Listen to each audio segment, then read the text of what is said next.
They told me they were going to try me as an adult for 5 felonies and give me 25 to life. And I was terrified. I was like, oh, man, I'm a 16-year-old kid.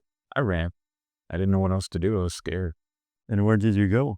To Canada. So I said, let me go to Mexico on vacation. I was offered a job smuggling aliens across the border. I got caught with 17 undocumented illegal aliens when it's 2 to 10 years per person. That's where they tell me I couldn't have self-defense because I shot him from behind. You managed to escape? Yes. How can you even? Everybody's baffled how I did it. In 2018, I asked him to forgive me. Some people say that life imprisonment is worse than death row. Do you think it's true? Hi everyone, welcome to this new episode of Death Row Stories. I'm heading right now to the Polunsky Unit in Livingston, Texas. The Texas Death Row for men is located in this unit. I'm going to meet Charles Thompson. He's 55 years old. He's been 27 years in prison and most of the time on death row. Why? Because in 1998, he shot and killed a man called Darren Kane, and he also shot a woman named Denise Hayslip, and she died a week later in the hospital. Before we arrive on site, I wanted to take a moment to think about the victims and their loved ones. Charles regrets everything he did, and this interview is not meant to find excuses for him. But I believe that the Charles that I will meet today is not the same Charles that 27 years ago. What I would like to do is know more about his life before he got in prison. It's the first time I meet him. I can tell you that from Canada to Mexico, from Texas to Colorado or Los Angeles, he's had an incredible life and not for the better. It seems that he's always been trying to run away. Let's go and try to understand how he ended up where he is today.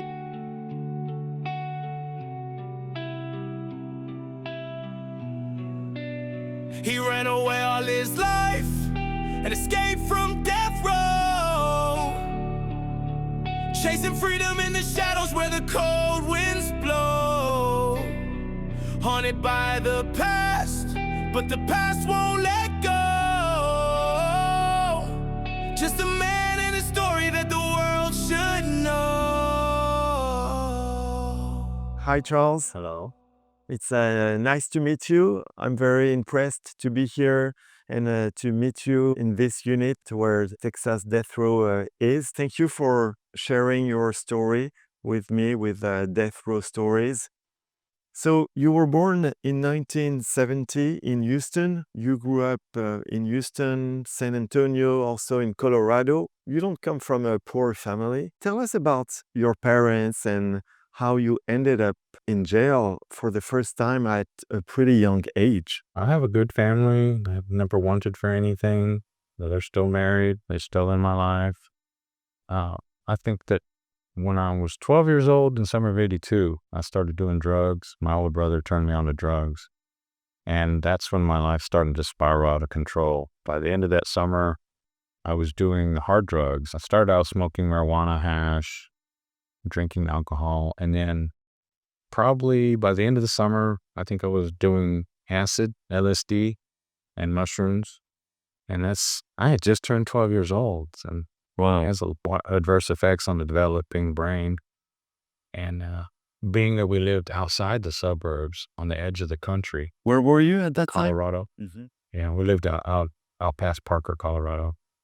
And we lived way out on the edge of the suburbs from where our neighborhood was, it was nothing but country and ranches after it. So there wasn't a whole lot to do. And there wasn't many ways for a 12-year-old kid to make any money to support a drug habit. So I got caught up with my brother's older friends and started thieving, stealing things. First, it was out of cars, RVs, boats, and then I graduated to houses by age 13, 14. Yeah, to feed my drug habit. What were your parents doing? Dad was working. My mom was housewife. She took care of the kids. And, we we ran the streets at night. We would sneak out at night and do these things 2, 3, 4 o'clock in the morning. So they didn't know what was going on. Your father was an engineer, right? He sold computers. Mm-hmm.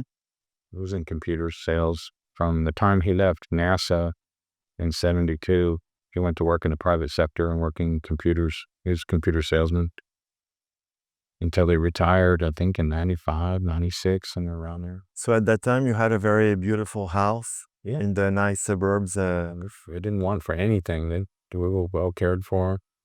Yeah, I had a really blessed life.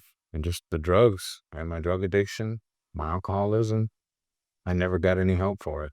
There's a turning point in 1985. You're 16 and you steal a suitcase with secret documents inside. You steal it from a car in Colorado still. Tell us how this became a turning point in your life. Yeah, we were stealing stuff out of cars and late at night. And I stole a briefcase from a United States Secret Service agent named James Klein. I had his credentials, his ID, his government credit cards, his pistol, his walkie-talkies, and a bunch of top secret files that said confidential top secret on them. He had left it in his car. Yeah, he left it in his car unlocked in his driveway out in the suburbs, out in the country. And just dumb luck. I got the wrong car. Yeah. Because everything's going to change. The briefcase was locked. So I would have left it there if I had seen what it was, but it was locked. So we're shaking it. Oh, we got something. So we took it with us. And we got back to our little thieves' lair, and we're dividing up the loot. We busted it open with a screwdriver, and everybody's like, "Hey, that's yours. Get it out of here." And like, we don't want that. So we went and we burned all the files and burned the walkie-talkies and the government credit cards, the ID and everything. And we threw the gun in the reservoir to get rid of it. But one of the guys that I was in trouble with in this event, he got in trouble later. And he said, "Hey, I got some information for y'all." And he cut himself a deal.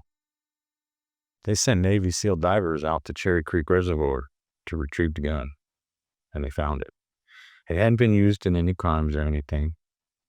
I had been shooting guns since I was 11 years old, 10 years old. Dad taught us how to hunt and everything. So we just wanted to get rid of it. We were terrified of what would happen to us, But the police really wanted to know who stole this suitcase, right? There was a big reward in the newspaper, and that was the other incentive that the other kid had to make a deal. I believe they gave him the reward money too. They knew it was you because of that. And what did they tell you? I had been on probation. I was on 2 sentences, concurrent probation, for breaking into houses and somebody's big sailboat, RV, cars. And they told me, "Oh, there's no 3rd sentence of probation for you. You're going to prison this time." I'm like, "What?" But I didn't do it by myself. It wasn't just me. They're like, "Well, we got you, and you're the guy. Everybody else cooperated, and there's no deal for you." I said, "Oh, man." So it was just unfortunate. So you got scared at this point. I ran. You were scared to go in prison, or you were scared because you were going to have a long time in prison, according to you? I was scared because they told me in 1986 in Colorado, they told me they were going to try me as an adult for 5 felonies and give me 25 to life. And I was terrified. I was like, "Oh, man, I'm a 16-year-old kid. I don't get to finish high school. I don't get to go to prom. I don't get to go to college. I made a mistake. I understand I made a couple of mistakes, and I learned my lesson now." And then they said, "Well, we don't think you've learned your lesson. You keep doing this." I said, "No, I have a problem." I told them I have a problem.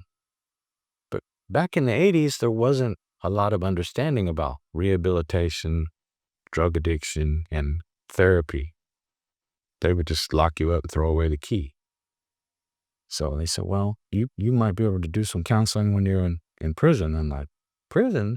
I don't want to go to prison." So I ran like a rabbit. So tell us about that. So where did you run? We had been to Disneyland on vacation, and I met a young lady that was 17, and she was from Victoria, British Columbia in Canada. And I got her address and information so we could keep in touch. We spent the 4 days we spent at Disneyland. my parents let me spend it with her, and her parents let her spend it with me. So we were, just met, and we're running around Disneyland together. And, we fell in love, of course, puppy love, I guess, 16. So we had a good time together. We got each other's information, said, let's stay in touch. Well, when I got home from vacation, the court papers were in the mailbox telling me about probation revoked, report to the jail. I'm like, oh my goodness. So when I went and found out what it was, they told me, we're going to try and send you away forever. And so they let me go home eventually after they kept me for like a whole day for questioning. They let me go home, and it wasn't even a week or so later, I took off. I said, man, I don't think I'm going to be able to deal with this one. So I ran. I didn't know what else to do. I was scared. And where did you go? To Canada. I spent the summer in Victoria, British Columbia. It was beautiful. It's like the Florida of Canada. It's a remarkable place. So you're 16, and did you tell your parents you were leaving? No, they didn't know where I was until I got arrested up there for drunk and fighting with a Native American Eskimo Indian, which they're Canadian nationals, and they have more rights in Canada than the Native Americans in America ever dreamt of having. Yeah, so I went to jail, and the Indian didn't. And that's what amazed me. The RCMP, like Rocky and Bullwinkle, he came riding up on a horse and everything, and he's like, hey, you're going to jail, hey. I'm like, what did I do? He swung on me. I said, no, he's Canadian national. So, okay. But at that time, just to be clear, you were staying with the parents of your girlfriend, right? I was working as a painter. I was caulking, sanding, puttying, and painting, making $5 an hour cash under the table. Oh, you were working over there. I was working. And how long did you stay before that fight? 3 months, 4 months, I believe. 3 or 4 months, something like that. What you wanted to do in Canada is start a new life. Yeah. Can we say that? Starting over, yeah. And were you still on drugs at that time? Yeah, I was. They smoke a lot of hash in Canada too, apparently. So I was smoking and drinking only, and partying, hanging out with girlfriend and her friends, and some guys that I knew. One of the guys that I knew from painting at the painting job was in a rock band. So the drinking age was 18 in Canada. All the clubs, it was 18 to get in. 16, they let you in. You just can't drink. So it was a lot different culture. It was a lot more laid back. So spent a lot of time partying when I wasn't working, running around. How did you end up in a fight? Because we were walking down Main Street. We had missed the last bus. It's like 2 a.m. And this big Indian was coming down the sidewalk, like staggering side to side. And me and Sherry were walking holding hands, and he walks he ends up between us and breaks her handhold. And she's like, oh, I hurt my hand. She's wearing a bunch of rings. So I stop and tell him, hey, watch where you're going. And he says something to me, and I say something to him, and next thing you know, we're fighting. I don't even remember who threw the first punch. We started fighting, right? But after that fight, your girlfriend's mother didn't want you to stay here anymore, right? Yeah, she found out about the charges, so you're going to have to go home. They want you to come home and face the music. They had put me in jail for the night. I got out that morning. They let me go. I went to her mom's house, and they were telling me, we'll talk to your parents. You're going to have to make arrangements. And then Canadian immigration showed up at the house. I was in the kitchen making a salmon. She had a pressure-cooked salmon because her father salmon fished in the Puget Sound. I was in the kitchen making a salmon and mayonnaise sandwich, and I heard car doors. I look out the window, there's like 4 or 5 cars that look like plain wrapper police cars with no lights or anything. It's like, oh no, and I run out the back door, and they caught me in midair when I came flying off like 5 steps. There was Canadian immigration agents all around the house. They snatched me up and arrested me and said, hey, you're wanted. We were told to take you into custody. So they took me down to the docks and put me on a helicopter and flew me to Vancouver, to the mainland, to appear before, I guess, his Royal Magistracy Court or something to that effect. With the judge wears wig and everything like England, hear ye, hear ye. It was like something out of a movie. I was just flabbergasted. I was like, wow. So her mom got a barrister, and they said, we release him to you. He has 2 weeks to leave the country. So then I went across and went to Seattle airport, and then I called my mom when she tells me I called her and said, I'm coming to face the music. So what's the lawyer talking about? The parents said they were going to get a lawyer, and then said, they told me don't bother. She said, they called me and told me don't bother coming to the airport to pick you up. They're going to be there to arrest you. There's no bond. There's no deal. They still want to try you as an adult. I'm like, well, I'm not coming then, Mom. I'm going to keep running then. She said, I understand. I changed the flight to California. Your mother was okay with that. Well, she knew me. She knew that I wasn't going to listen at that point. She told me, she said, you come and they're going to arrest you and put you in jail. I said, no, I'm not coming then. You were okay to live in the street to try not to get caught by the police? Yeah, I went to California. I went down to Long Beach, where all the runaways always end up, and bought a sheet of acid, started selling acid for $5 a hit. And by the end of the day, I had like $150. So I was good in California for, I don't know, a month or two. I just stayed 2 months. And a guy that I met that I was hanging out with, he told me he hitchhiked from Florida, and that his uncle had deep sea fishing boats out in Key West, and we could have jobs. It's like, hey, I've always wanted to go there. Let's go. Just on a whim, So I had like $85 cash, some food, a loaf of bread, a jar of peanut butter, a gallon of water, and a gym bag. And we hitchhiked all the way out to the edge of, I guess, what is the last city before you head to Palm Springs, out that way on I-10. And it says next rest, next stop, next water, next food, gas. It's like 100 miles in Yuma, Arizona. And it's like the edge of the desert. And we're at a truck stop out there, and we can't get another ride. We're standing out there all day with our thumbs on the on-ramp, and we're sunburned. Nobody would pick us up. And we're two males, like almost 6 foot tall, pretty big guys, and nobody's going to pick us up. We didn't realize it at the time. Mm-hmm. So you went on a train, right? Yeah, we went back around behind the truck stop, sitting in the shade, and we ran into a couple of hobos that ride the train, and they told us, hey, go buy some hot dogs. We can grill them over the hobo fire in the hobo camp, and we'll teach y'all how to ride the train. So we get a 6-pack of beer and some hot dogs, and we went and sat back with the fire with them all night, grilling hot dogs on sticks and drinking beer, and they told us how to ride the train, when to get off, when to get on, give us a little lesson, right? We got up in the morning, and they were gone. We were lucky we still had our money and our stuff on us. I mean, they could have robbed us. So they taught you how to jump on the train, right? We did, and we rode all the way across the desert through Yuma, all the way to Tucson. Mm-hmm. And the train was going so fast, it went right into the train yard. And we're supposed to get off before it goes into the train yard, because immigration's going to search it. Mm-hmm. So we ride into the train yard, and all of a sudden there's lights, and hear dogs barking, and helicopter comes out, and they're searching the train, and we're hiding up on top of it. We climbed up the ladder and got on top, and maybe they won't see us. And they climb up the ladder and like, come on down. They're telling us in Spanish. And I'm like, hey, we're American, don't shoot. I'm like, come on down. What are you kids doing up here? Say, we were just riding the train from the next city to the next city. We didn't tell them. I didn't tell them I was wanted. Yeah. They told us, look, we're immigration. We don't care about y'all, man. We notified Tucson police. Go on, get out of here. You get a chance. You might make it. We tell the police, we're not going to mess with you. Go ahead. Take off. If you make it, you make it. The cops are going to be looking for you probably.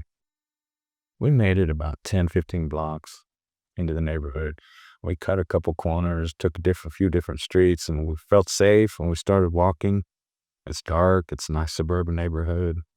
All of a sudden, female cop in a patrol car, she crept right up behind us with no lights on. Woo! They found you. Oh, man. Surprised us, right?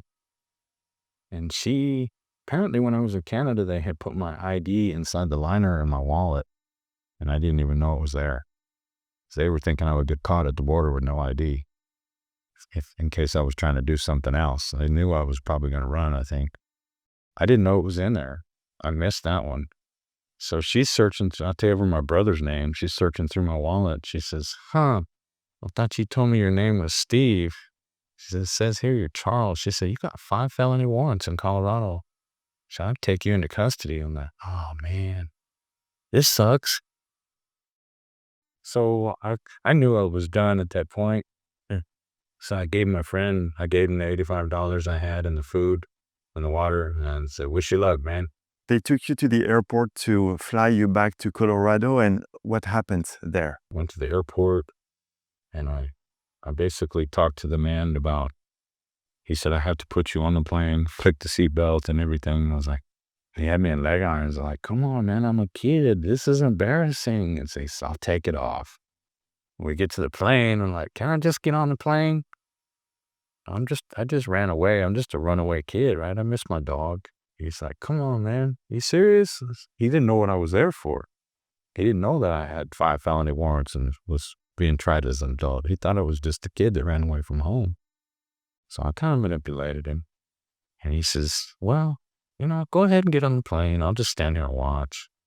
So he stood at the concourse. And the movable concourse that connects to the plane, and they always have a dog leg in them, right? I went around the corner and I stopped. And there's a window, and I'm watching him. He's in the windows up in the concourse waiting for the plane to leave. And the stewardess sees me there all the way up to the point where she's getting ready to close the door on the plane. She says, are you going to fly today? You need to board the plane. I was like, no, I was waiting on my grandma. She's not here. I'm sorry. She said, you need to go back inside. I said, all right. And I went around the corner where she couldn't see me. They closed the door and the plane left. And I watched him walk off. So you tried to escape the airport after that? I basically did. I committed a federal offense. I didn't even realize what I was doing. Because escaping an airport is It's a federal offense. Okay. Yes, if you escape custody in an airport, you're on federal property. So they caught you? When I came back, I waited about 10 minutes, and the ticket check-in counter right there by the door where you go to get on the plane, the lady was still there. When I came back through that door, she's like, excuse me, sir. She knew who that guy was, and she knew that I was a juvenile prisoner. And I turn around, and she's on the phone. So the concourse goes up and down like hills. So I went over like 2 of the hills where you couldn't really see me, and I get lost in the crowd. And I went into a bathroom, and I changed from a light-colored shirt and dark jeans to a dark shirt and like some stone acid wash light-colored jeans. And I wet my hair and combed it to the side, and I put the shoulder strap on my gym bag that I was carrying and made it a shoulder bag. I changed my whole appearance. And I came out the bathroom, and I'm making straight for the taxi line where all the taxis pull up in the main entrance of the airport. I think I got about 20 feet from the door, and somebody said, there he is, that's him. And there was people sitting there with newspaper, but they were undercover cops. They were sitting there waiting for me, and everybody jumped up and tackled me. So, oh my goodness. It surprised me. Yeah, they took me to the airport jail and said, you're in big trouble now, young man. You just escaped in an airport. That's federal. I said, hey, they could put it on top of 25. I don't even care anymore. Yeah. Yeah.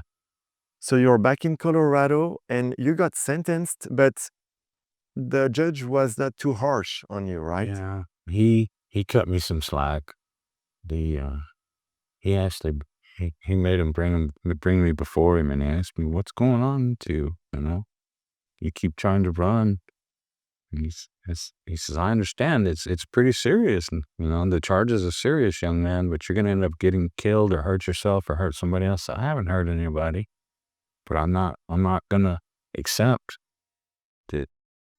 I'm not willing to go willingly to let y'all throw away the rest of my life.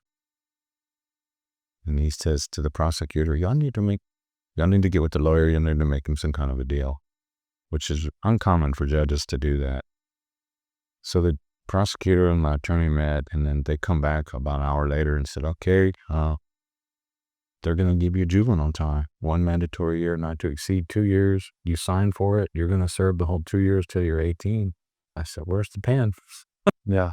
So I signed for it. I went to Colorado Lookout Mountain School for Boys. It's right above the Coors Brewery in Golden, Colorado. It's an old military base, Lookout Mountain. And it's all military barracks with the old dome buildings.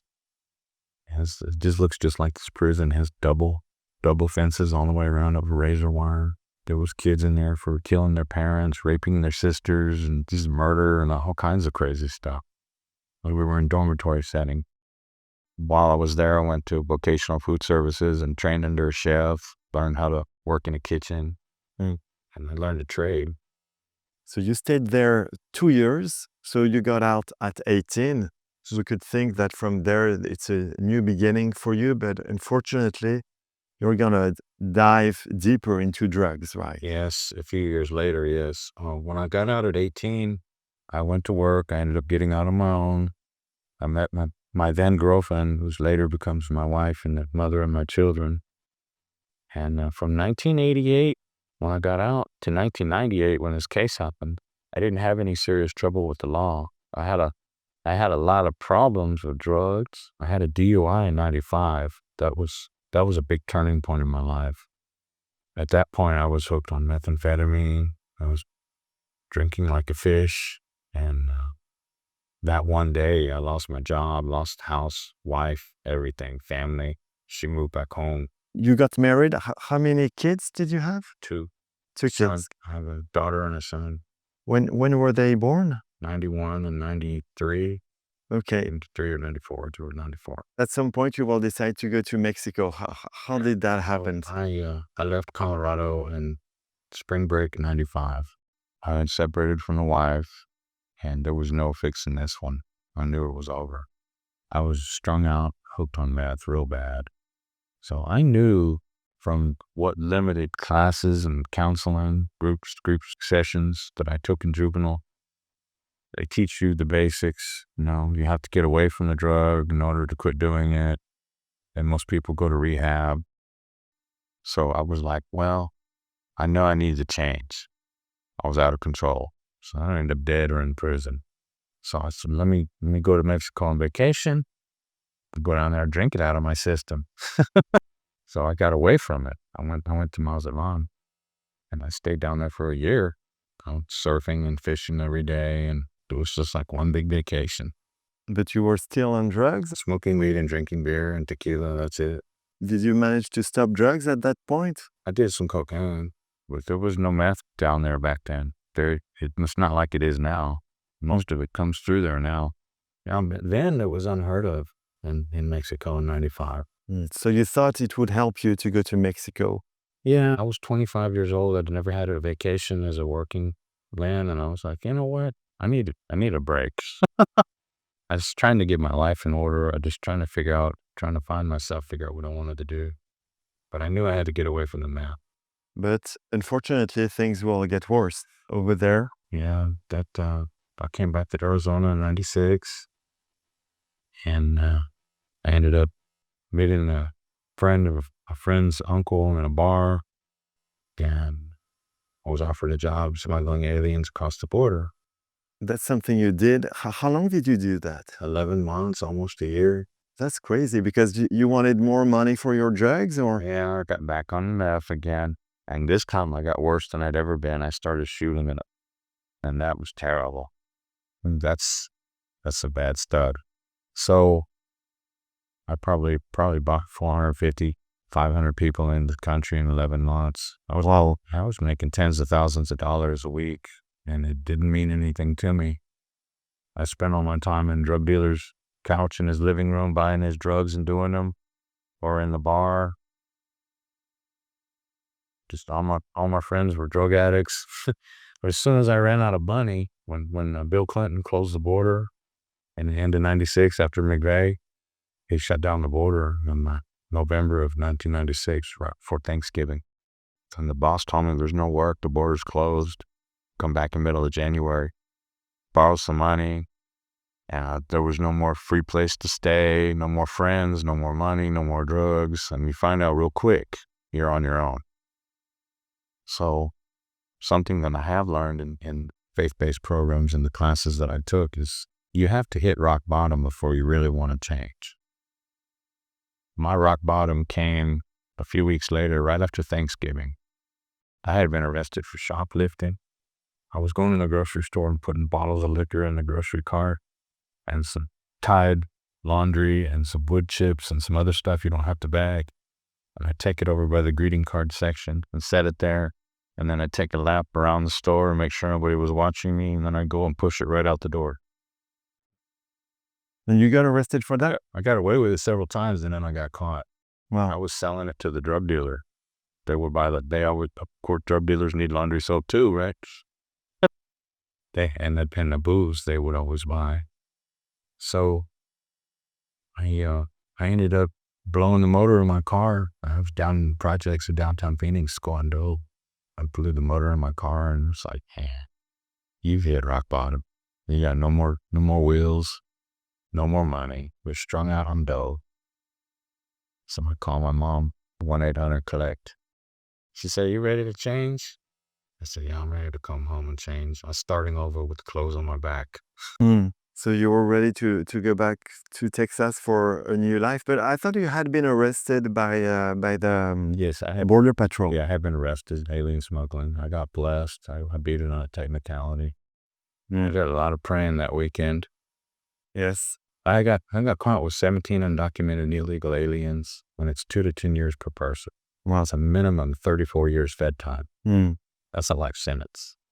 That's crazy. And I got beaten on the technicality because I wasn't driving when they actually made the stop. Got the agent to say that on the stand. What were you doing? You were not driving. I was driving.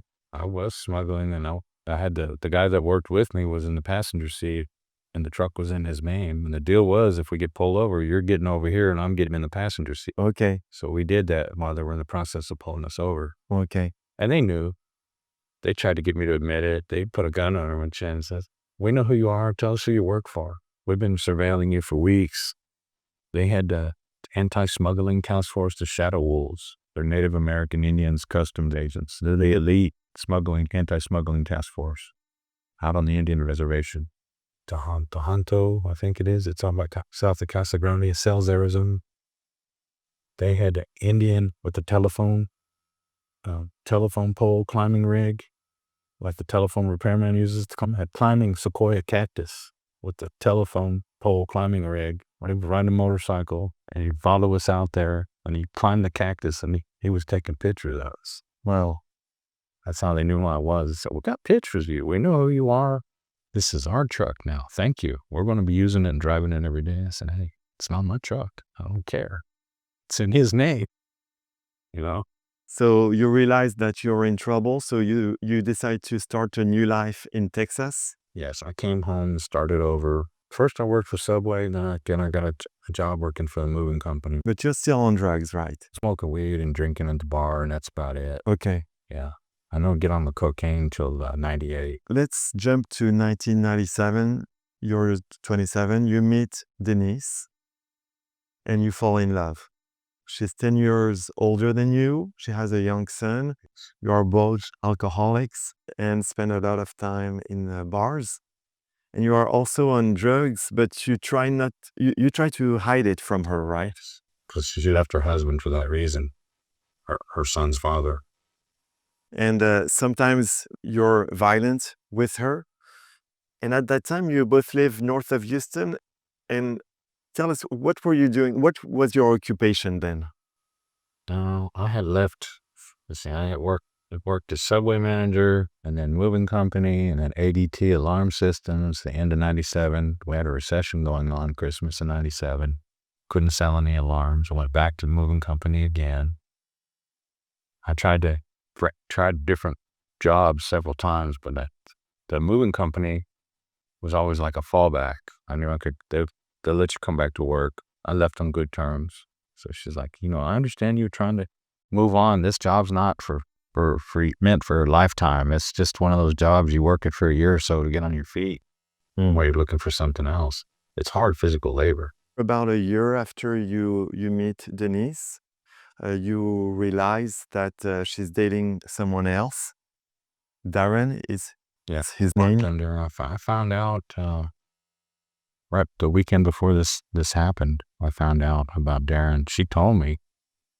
I had just started a new job 2 weeks before this happened as a swimming pool salesman for custom designed swimming pools.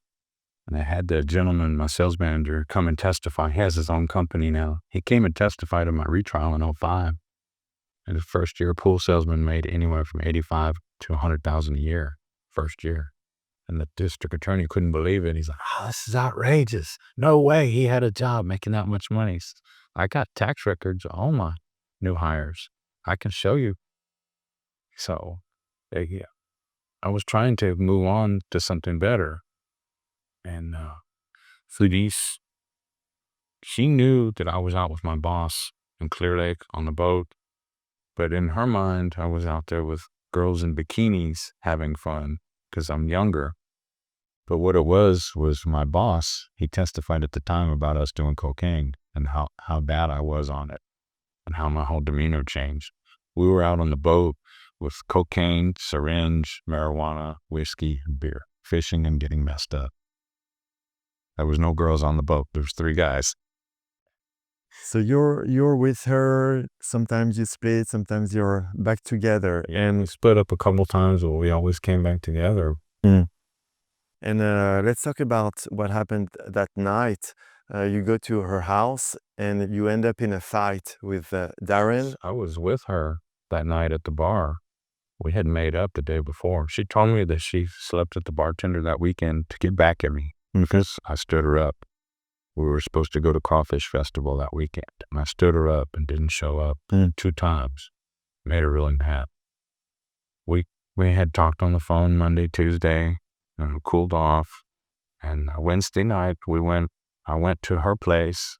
I got there before her, let myself in with the key. Because I moved her in there, I pretty much stayed there 6 nights a week. I had my own house about 2 miles away. And she came home from work. We talked. She had a beer. She got ready to go to the bar like we always did on Wednesday night. We went to the bar together for steak and potato night. $5 for ribeye, a baked potato. And the bartender, Missy, and my friend Will testified in my trial. We were the same happy couple sitting in the bar like we did every Wednesday night, playing darts, shooting pool, and close the bar like we always did. We go home. We stop at Whataburger, get some food. 3 o'clock in the morning, we come into our house, and the phone's ringing, and it's Darren. He comes over, we fight. The police come, they break it up. I'm drunk. They don't ever test me to see if I'm drunk. You can tell I'm drunk. I'm walking like this. When they tell me go get in your car and leave, I can't even walk straight. They let me drive up. I come back in the morning to get my sales book with all the pictures of the pools, and he's there. And you found out he's there? Yeah, I had called from the gas station on Loretta and Champions. I called and told her I'm coming. I have to get my work stuff. She asked me not to. She's trying to sleep.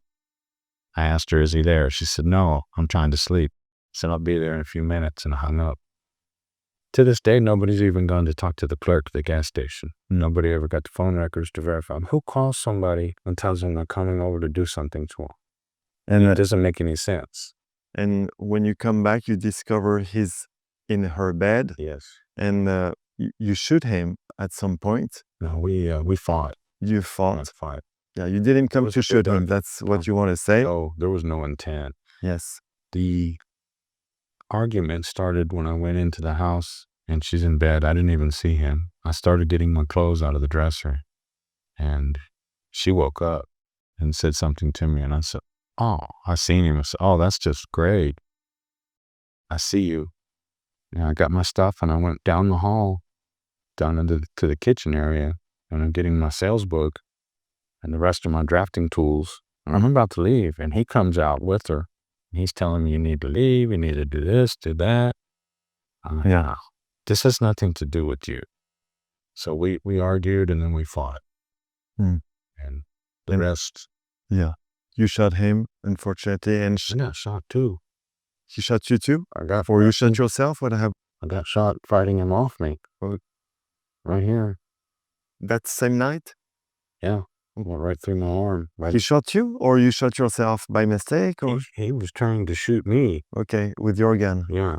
He kept pulling. He tried to take my head off a couple times. And I ended up shooting myself in the arm trying to get him off me. Well, you shoot him dead. And unfortunately, Denise is... she's in the middle of it trying to stop us and she gets shot. So what you're gonna do is call 911. Yes, You cannot reach out to them. I watch him run right over her to the door, and that's what they told me I couldn't have self-defense because I shot him from behind. Which, I mean, in this situation, you're still pulling the trigger when the gun's empty. You're in panic mode. You're fighting for your life. I run to the phone. I pick it up. I dial 911, and I'm like, "What are you gonna say to him?" And I throw the phone on the counter.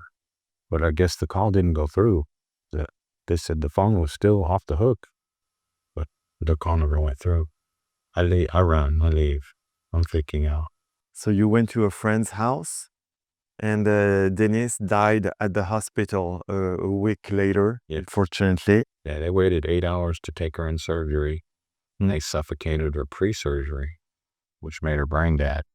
They brought her back to life, and they couldn't get any brain activity. So yeah, she died a week later. She had been off life support for 4 days.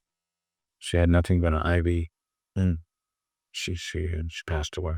So you turned your 7th, they said. May 7th. So you turned yourself in, Yes. and one of the reasons you got in so much trouble is that the police hired someone, an undercover officer, Yes. and you told that officer to kill a witness, the friend you had gone to after the fight, and Yeah. and she was ready to testify against you, right? Right. And you Told told the tape recording, yes. and you told this guy to kill her. Why were you scared of her? What I was trying to do was get her to tell the truth. I didn't have any idea that this man was going to try to kill her. He sprang that on me. They set me up and tell me, "You go talk to my friend. He's going to go talk to the witness. He's going to tell her to go on vacation. He's going to intimidate her." It was witness tampering. That's what it was started out as. You didn't want to kill her? He sprang that on me while he was tape recording me. He set me up. It was entrapment. That's why it was thrown out. The first thing he asked me on the tape is, "Hey, where did you throw that?" So I'm like, wow, this doesn't even sound right. Why are you asking about that? Because they were trying to find it. And that's why I got thrown out. So the whole thing was orchestrated by them. They wanted to gain evidence, and they wanted to create future threat to society evidence so they could send me to death row. So what you mean is that you didn't want him to kill that witness? I didn't go in there with that intention, no. So this tape recording had a big influence on the jury. It had my case reversed too.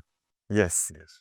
So they sentenced you to death, and after there was another decision saying that we need to redo the sentencing phase because the jury should not have heard this audio, and they sentenced you again to death, right? Yes. And that day, we're in 2005. What did you do at the court? 3 days later, I walked out of the jail. You managed to escape. Yes. How can you even? Everybody's baffled how I did it. Everybody's wondering how you did that. Yeah. Well, the main thing was having a key to get out of the handcuffs. How did you get that key? That You- one I have to take to my grave. You don't want to say it? Tell anybody that. Did somebody help you? No. I work alone. Oh yeah? Yeah. Okay. I work alone. So I had brought my clothes from court. I went to where you go to change back into the jail orange. I take the shirt and I put it in the folder. I put the orange pants on right over the dockers. And I put the orange shirt on, and I tell the deputy I'm ready to go. And they take me right to my cell with the clothes. I had a prison ID that I took down there with me. So I used the prison ID. I went to a legal visit, and they didn't lock me in the booth in the main hallway on the second floor. And I had been downstairs to see how everybody comes and goes, or the visitors come and go. And so You also had a badge you showed. didn't tell them I was internal affairs. So you had a fake badge, right? Yeah, I had a fake. It was an ID that covered the word offender. And it's official state ID now. They had never seen one because they keep them in booking when prisoners come down there. So most deputies have never seen one unless they work booking. So I talked the talk and I walked the walk. I was role playing. I was in character. And I don't have any tattoos, so I fit the bill. And they were like, okay, well, how come you didn't get a visitor's tag? And I don't need one. And internal affairs. And I'm like, oh, okay. They just want to get rid of you when you tell them you're internal affairs. No law enforcement anywhere in the world likes internal affairs. Nobody does. That's in every language, nobody likes internal affairs. So they're like, let's get this guy out of here quickly. So I told the guy, the sergeant, he asked me how'd you get in? I came through the other jail, through the tunnel. What are you doing? I was looking for an informant. Y'all let him go. I'm going to meet with my partner. I will note your cooperation in my report, Sergeant. And I cited his badge number to him. And he said, okay, you're free to go. I told him, thank you. It was that easy. I turned around and walked out. So they were like, that was like at 3:00 in the afternoon. They didn't realize I was gone till like 5:30 at night. I was already at 610 the loop and 59 off Cavalcade where the train stopped, making some phone calls, bum a cigarette off somebody. As the train stopped, I had no more. I was like, let me go into the 5th Ward neighborhood and see. It was right off 90 and right there by 59 and 610. So you jumped That's in a actually train? where I hid till sundown, was right underneath 59 and 610 where the freeways cross each other. I was right there underneath it where the train tracks are. So you jumped in a train? And got a second train from there and rode it all the way to Louisiana. You got caught because you were in front of a liquor store, drunk, and calling your friends from a phone? Alcoholism was my downfall, huh? I called my girlfriend in Australia. I was trying to get her to wire me some money because I didn't want to commit any crimes. I didn't want to draw any attention to myself. But it's hard to travel with no money. It took me 4 days to go 250 miles on a train. It's not a very efficient way to travel. When I got a shower at the paper mill before I made the phone call, I got cleaned up and I had clean clothes. Before that, I had grease streaks all over my arms from climbing up and down on the trains. And I just decided I didn't want to ride the train anymore. But they arrested you because you were drunk? No, I probably would have got arrested if I had been sober because I was gonna call her back to get some money wired to me on Western Union. Because they were waiting for you to call her, When right? I called her back, they had already traced it to Shreveport area code. When I called back, they told me they had teams set up on every side of town. And as soon as they traced the second call, they came like 6 cars, 25 agents. I was on the phone with her. She kept me on the phone like 7 minutes. And like the first time I was like, 2 minutes, that's all I can talk to them. You see in the movies, 2 minutes, they could trace the call. She knew? She got the reward. So I was on the phone with her when I heard the tire bark. When I turned around and there's 5 Ford Tauruses and everybody's drawing their guns. Get out, get out, get out. Get out on the ground. You're not killing me. And stuff my arms in the air. I made them come over and put me on the ground and arrest me. I was disgusted with myself just thinking about coming back to this place. More disgusted than I was with the first and second death sentence verdict combined, knowing that I was coming back to this dungeon. Since then, you haven't made the headlines. That was 20 years ago. Yeah, I've changed. I'm older now, a little wiser, not so rebellious anymore. Like I said earlier, I've been in faith-based programs for 2 years. Took anger management, authentic manhood. Bridges to Life teaches you about what the victims go through, puts you in their shoes, and helps you understand what you did to the people. That's why in 2018, I asked him to forgive me. And the Waits wouldn't in 2018, but Mike did. But Dan Walker went and interviewed him early this year, and he actually said that he understands that my execution wouldn't bring him closure, that he could accept me getting life without parole. Can you say who he is? Wade, our son. And the other person you mentioned? Our brother Mike, he said he forgave me in 2018. We used to party together. He knew me. Yeah. The Kane family surprised me. They had said that they didn't want to see me get the death penalty, but they were at the hearing when I got the execution date. That shocked everybody. So we believed them when they said they didn't. In the retrial, they said they didn't want to see me get the death penalty. And today, what is your main point saying that you shouldn't be on death row you don't deserve the death penalty? Is it because Denise didn't die just after you shot her, but a week later? There was no intent. There was no motive. And like I said, nobody's ever been to talk to the store clerk that I stopped, pumped $5 in gas. I made a phone call, and he could hear me arguing with her.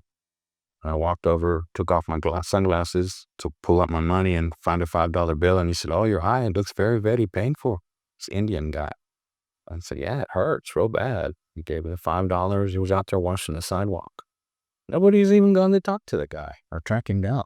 Who makes a phone call to somebody at sunup on Thursday morning and was going to drive into a complex where 1,000 people live at Psych Apartments and do something like this intentionally? There was no intent. I had no motive or intent to do anything to them but go get my work stuff. What we were arguing about on the phone at the gas station, I was telling her, I have to go turn in the pool that I just designed, and I'm probably going to lose my job. I have a black eye. I can't go to the suburbs and sell $30,000 swimming pool with a big black eye.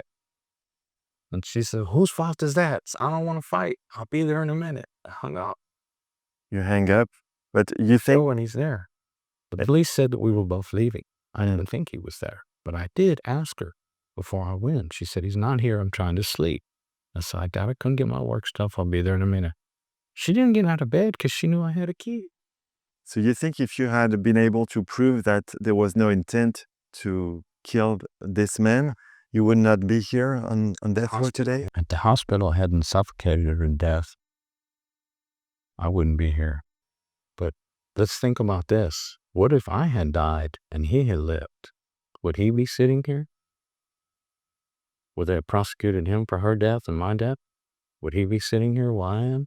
I don't think so. I don't know, because I was there with her that night, and he came seeking to take my place in her bed. It's what they call a crime of passion. The gentleman, I didn't ever wish him any ill will. We fought. The police came and separated it. They asked me, "You want to press charges?" I said, "No." They asked him, "You all right?" He said, "Oh." They knew him from the bar. They were bros, and "What's up, man?" And they put me in cuffs and put me in the car. They were handshaking with him and hugging him. Say, "Hey, we fought. It's over." That was that. Yeah, the thing about the hospital is they were sued for wrongful death, but they hired super lawyer Sam Houston represented the hospital. They took it to jury trial and said, "There's a man on death row for this." And the civil jury said, "Oh, okay, well, we can't find the doctors at fault then." I think they didn't have all the evidence. I had a Fort Worth medical examiner, Dr. White, reviewed the autopsy, said that it was incorrect cause of death, it was incomplete autopsy, that it should have been medical misadventure by human error, that it shouldn't have said gunshot by homicide. There's petechial hemorrhaging in the eyes, evidence of suffocation. Her brain was swollen and weighed 3 pounds more than it ever should have weighed. It's all evidence of suffocation. That's what killed her. And you think it would change, you wouldn't be here if you had been able to prove this? I think that it had bearing on the case, that it might have been a deciding factor if they were even going to seek the death penalty or not. I understand. But I was charged with manslaughter on him and aggravated assault on her until the hospital suffocated her, made her brain dead, pre-surgery, before they ever even operated on her. And this is 8 hours after she went to the hospital. Mm-hmm. She sat up writing notes and answering questions for 8 hours before they even took her into surgery. That and the fact that there is some self-defense issues. There's a knife laying there in the photographs. So they've never tested it. Nobody's ever looked at my theory about the fact that we were fighting and she got in the middle of it. Obviously, somebody had the knife. Today, do you still have relations with your parents? And you also have two brothers, a younger one and an older one. Tell us about your relation with them today. Older brother's like the black sheep of the family. He's wanted by the law right now. He's on his way back to prison for his 7th time. The one that corrupted me when I was young, he's never learned. He's never going to change. He's a bad egg. Younger brother he's still living at home. He's moved out in and out a few times, tried some different careers. But unfortunately, he just got diagnosed with cancer. I'm about to find out what kind of cancer this afternoon. I'm sorry. Yeah, I think it's lymphoma. I feel bad for my mother right now and father. They're going through a lot. But do they come and visit you? Yes, they come up here for like major holidays, birthday. Mm-hmm. And do you talk to them on the phone? Yes, I call them every week. Mm. Try to keep the cost down. We'll call once a week, 30 minutes. And how do they feel about your situation? And they're devastated. They know that I'm still fighting my case. I just got new lawyers, private investigators working on things. There's a lot of things that weren't done in the second trial that should have been done. The background investigation and mitigations, none of it was done properly. My mom and dad should have testified in the sentencing phase. That's part of when you do a punishment phase in the capital case, you always put the parents on the stand. They didn't even get to testify. The lawyer they were not ready for trial when we went in 2005. We asked for continuance the morning of trial. The judge said no. Today you got an execution date in 3 months. I have 91 days to go. How do you feel about this? And do you feel that you can still be saved? You still have hope? Yes. Hope is always alive. Hope is a good thing. I think it's in God's hands, and I believe that I'll get a stay, Lord willing. And if not, I'm at peace. I've been walking in my faith for years now, and I feel that if you're right with the Lord, and you know you're going to eternal salvation, to a better place, what's to fear? Death is a journey we all make. So whatever his will is, that's what's going to happen. Some people say that life imprisonment is worse than death row. Do you think it's true? In Texas, yeah. 110-degree heat, suffering out there in a sauna.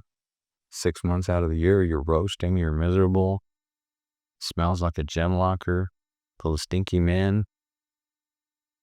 And yeah, I mean, it's just a slow pain. No, it is a slow death. You stay out there until you're 70, 80 years old, and they put you in the nursing home prison unit where you're using the walker, and that's no way to live. Prison, in Texas, with the heat and everything, it's a bad situation. It's existing. It's not living. It's just existing. So, I understand. So our time is finishing. Do you want to add something real quick before they take you out of here? Yeah, I would like to say to the public, to the victims' friends, the ones that showed up to the court date for the hearing, it surprised me that all these people took off from work to come see me get an execution day. But I don't hold any ill will towards any of them. I don't wish anybody any bad. I hope that these people can find forgiveness in their heart and begin to heal and move past it. For 27 years, they wished me dead. It was kind of a shocker to me and my attorneys to see 18 people show up on 9/11, 8 o'clock on Thursday morning to see me get an execution day. It's like, wow. That's not healthy. It's not good for the heart. So, yeah, I wish them all well. Thank you so much for sharing your story. Thank you very much. You have a good day. I appreciate y'all coming. I'm looking forward to hearing from you again. Yes. Well, thank you, and good luck. Good luck to you. Okay. And I will be happy to answer any questions we can have. Just write me. Yes. But thank you so much for your trust. I didn't have time to ask Charles if he was still in touch with his children. So I wrote him an email, and he answered that he remains in touch with his daughter, but that his son doesn't answer his letters. About a year ago, I interviewed Pamela Perio. Her story is fascinating. This interview was released in 5 parts. It's pretty long, but it's really interesting. And I also encourage you to watch my interview with Anthony Graves. Just went and laid back in my bunk, and I just let tears roll down my face, and I just pumped my fist. Because I knew this was the moment. This was the moment that God prepared me for. also watch my interview with Perry Cobb. The whole thing against me was all white. The cell all by itself. I could reach and touch wall to wall when I stretched my hands out like that. And it's worse than any cell that the animals have at the zoo. And they tried to kill me. They destroyed me and my family ties. They destroyed my career. And can you forgive them one day? It's hard to believe what happened to these people. Please continue to share, to follow, to drop a comment, to rate. All these actions really help other people find the show. Thank you. He ran from the law, from the pain, from the truth in his veins. Left blood in the story, now he's locked in the chains. He sees their faces at night, yeah, the guilt never fades. 27 years in the dark, trying to balance what he made. Now it's one breath, one day, one step on the line. Death row in his shadow, but he's still staying alive. He can't change what he did, but he's fighting for time. Cause surviving ain't hope, man, it's a state of mind.